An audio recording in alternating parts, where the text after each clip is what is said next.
आज शुभ दीपावली है, इसलिए सबको बधाई हो। आज बाबा के और एक बच्चों के साथ चलिए मुलाकात करके आते हैं।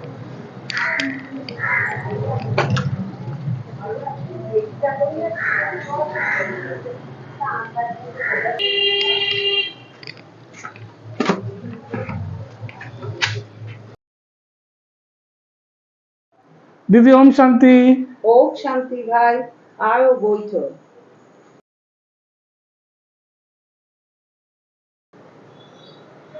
दीदी आज दीपावली नहीं मनाएंगे?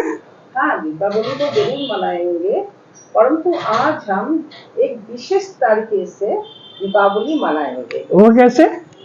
बाबा ने बोला, जीवन में हर दिन जो जो आत्माएं हमारे सामने आते हैं, उन सब आत्माओं को हम आशा दो, उमंग उत्साह दो, सुख शांति दो, सहयोग दो, शुभ भावना शुभकामना भी देते रहो।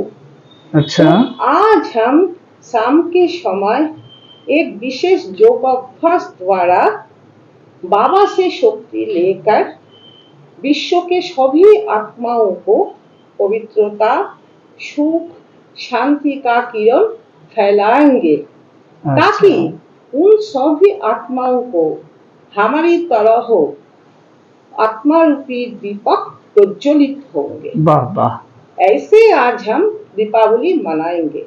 बहुत थैंक यू बाबा। ओम शांति। ओम शांति दीदी। थैंक यू दीदी। Thank you Baba.